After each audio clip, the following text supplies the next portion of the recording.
ವೇದಿಕೆ ಮೇಲೆ ಆಸೀನರಾಗಿರ್ತಕ್ಕಂಥ ನಿಮ್ಮ ಪಾಲಿನ ನಡೆದಾಡ ರಾಯರು ಅಂದರೆ ನಮ್ಮ ಶ್ರೀಗಳು. ಇವತ್ತು ಶ್ರೀಗಳು ನಿಮ್ಮ ಮಂತ್ರಾಲಯವನ್ನು ನೋಡಿದ್ರೆ ಒಂದು ಭೂಲೋಕದ ಸ್ವರ್ಗವೇ ಧರೆಗಿಳಿದಂತೆ.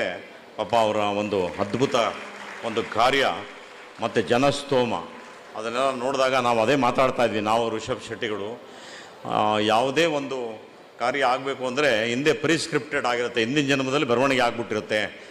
ಇಲ್ಲಿ ಬಂದು ಸುಮ್ಮನೆ ನಾವು ಆ್ಯಕ್ಟ್ ಮಾಡ್ತೀವಿ ಅನ್ನೋ ಒಂದು ಮಾತನ್ನು ನಾನು ಹೇಳ್ತಿದ್ದೆ. ಹಾಗೆ ಶ್ರೀಗಳಿಗೆ ರಾಯರೇ ಖುದ್ದಾಗಿ ಅವ್ರಿಗೆ ಹಿಂದಿನ ಜನ್ಮದಲ್ಲೇ ಅವ್ರಿಗೆ ಅಗ್ರಿಮೆಂಟ್ ಮಾಡಿ ಕಳಿಸಿದ್ದಾರೆ. ನೀವು ಹೋಗಿ ಮಂತ್ರಾಲಯವನ್ನು ವಿಶ್ವವಿಖ್ಯಾತವಾಗಿ ಎಲ್ಲರೂ ಮೆಚ್ಚುವಂಥ ಒಂದು ಕ್ಷೇತ್ರವನ್ನು ಮಾಡಿ ಅನ್ನೋ ಮಟ್ಟಕ್ಕೆ ಅವ್ರನ್ನ ಕಳಿಸಿದ್ದಾರೆ. ನಾನು ಎಲ್ಲ ನನ್ನ ತಂದೆ ತಾಯಿಗಳು ರಾಯರ ಸದ್ಭಕ್ತರಲ್ಲಿ ನಾನು ಪ್ರಾರ್ಥನೆ ಮಾಡೋದಿಷ್ಟೇ, ಈ ಒಂದು ಪೀಠ ಎಂಥ ಶ್ರೇಷ್ಠವಾದ ಪೀಠ ಅಂದರೆ ಸಾಕ್ಷಾತ್ ರಾಯರು ಅಲ್ಲಿ ಕೂತು ತಾವು ಏನೇನು ಭಗವಂತನ ಒಂದು ವಿಗ್ರಹಗಳನ್ನಾಗ್ಬೋದು ಇತ್ಯಾದಿ ಏನೇನು ಪೂಜೆ ಮಾಡ್ತಾಯಿದ್ರು ಅದು ಮಾಡುವಂಥ ಯೋಗ ಇರೋದು ಆ ಒಂದು ಜಾಗದಲ್ಲಿ ಕೂತವ್ರಿಗೆ ಮಾತ್ರ. ಹಾಗಾಗಿ ಅವರು ಸಾಕ್ಷಾತ್ ರಾಯರ ಸ್ವರೂಪನೇ ಆಗೋಗ್ಬಿಡ್ತಾರೆ. ನಾನು ನಿಮ್ಮಲ್ಲಿ ವಿನಂತಿ ಮಾಡೋದು ಒಂದೇ, ನಿಮಗೆ ಏನೇ ಸಮಸ್ಯೆ ಬಂದರೂ ನಿಮಗೆ ಗುರುಗಳು ಎಲ್ಲಾದರೂ ಸಿಕ್ಬಿಟ್ರೂ ಸಾಕು, ಸುಮ್ಮನೆ ಅವ್ರ ಬಾಯಿನಲ್ಲಿ ಒಂದು ಒಳ್ಳೆ ಮಾತು ಕೇಳಿಬಿಡಿ ಸಾಕು, ನೀವೇನು ಅಂದ್ಕೊತೀರಿ ಆಗುತ್ತೆ. ನಾನು ಒಬ್ಬ ಸಾಕ್ಷಿಯಾಗಿ ಇಲ್ಲೇ ನಿಂತಿದ್ದೀನಿ.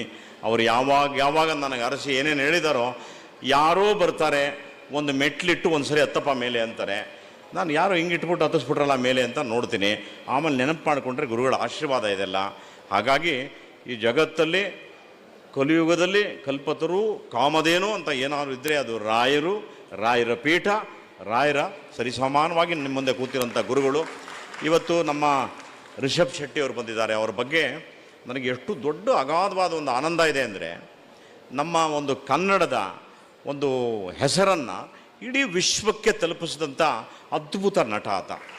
ಎಂತೆಂಥ ಅದ್ಭುತ ಒಂದು ಕಥೆಗಳನ್ನು ಅವರು ಶ್ರಮವನ್ನು ನೀವು ಕೇಳಬೇಕು, ಅವ್ರ ಬಾಯಿನಲ್ಲಿ ಕೇಳಬೇಕು. ಸಾಮಾನ್ಯವಾಗಿ ಮಾಡೋಕ್ಕಾಗೋದಿಲ್ಲ. ಆ ಥರ ಎಲ್ಲ ಸಿನಿಮಾಗಳು ಮಾಡಬೇಕು ಅಂದರು ಅದು ವಿಶೇಷವಾಗಿ ದೈವ ಪ್ರೇರಣೆ ಆಗಬೇಕು. ಆ ಥರ ಅದ್ಭುತವಾದಂಥ ಸಿನಿಮಾವನ್ನು ಮಾಡಿ ಕನ್ನಡದ ಸೊಗಡನ್ನು ಮೇಲೆತ್ತಿದ್ರು.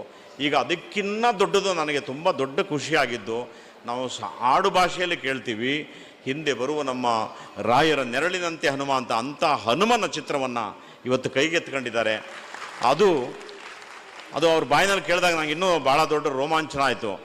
ಅವರೇ ನಿರ್ಧಾರ ಮಾಡಿ, ಇಲ್ಲ ಅದು ಹನುಮ ಎಲ್ಲಿ ಹುಟ್ಟಿದ್ದಾನೆ ಆ ಜಾಗದಲ್ಲಿ ಅದು ಆರಂಭ ಆಗಬೇಕು. ಯಾಕೆ ಅಂದರೆ ನಮ್ಮ ಹನುಮ ಕನ್ನಡಿಗ ಅನ್ನೋ ಒಂದು ಮಾತನ್ನು ಹೇಳಿದ್ರು. ಅದು ನಮಗೆ ಭಾಳ ದೊಡ್ಡ ಹೆಮ್ಮೆ ತಂದಂಥ ವಿಷಯ. ಅವರು ಕೂಡ ಈ ವೇದಿಕೆ ಮೇಲಿದ್ದಾರೆ.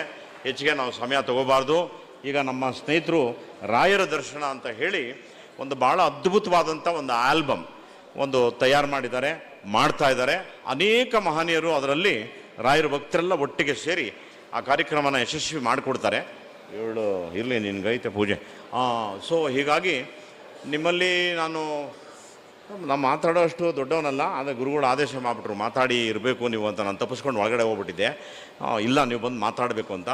ನಾನು ಗುರುಗಳ ಮುಂದೆ ರಾಯರ ಮುಂದೆ ನಾನು ಕೇಳ್ಕೊಳ್ಳೋದು ಒಂದೇ, ಎಲ್ಲೆಲ್ಲಿ ವಿಶ್ವದಲ್ಲಿ ರಾಯರ ಭಕ್ತರಿದ್ದಾರೆ ಅವರಿಗೆ ಯಾವ ಕಷ್ಟಗಳು ಬರದೆ ಮನಸ್ಸಿನ ಎಲ್ಲ ಇಚ್ಛೆಗಳು ನೆರವೇರಿ ಅವರಿಗೆ ಆನಂದ ಸಿಕ್ಕಿ, ಮದುವೆ ಆಗದೆ ಇದ್ದವರಿಗೆ ಮದುವೆ ಆಗಲಿ, ಮಕ್ಕಳಾಗದೇ ಇದ್ದವರಿಗೆ ಮಕ್ಕಳಾಗಲಿ, ನಿಮಗೇನಾದರೂ ಬೇಕು ಅಂದರೆ ರಾಯರೇ ತಂದು ನಿಮ್ಮ ಮನೆಗೆ ಬಾಗಿಲು ಕೊಡುವಂಥ ಸೌಭಾಗ್ಯ ಈ ಕ್ಷೇತ್ರದಿಂದ ನಿಮಗೆ ಪ್ರಾಪ್ತಿಯಾಗಲಿ ಅಂತ ಹೇಳಿ ನನ್ನ 2 ಮಾತುಗಳನ್ನ ಮುಗಿಸ್ತೀನಿ. ನಮಸ್ಕಾರ, ಧನ್ಯವಾದ.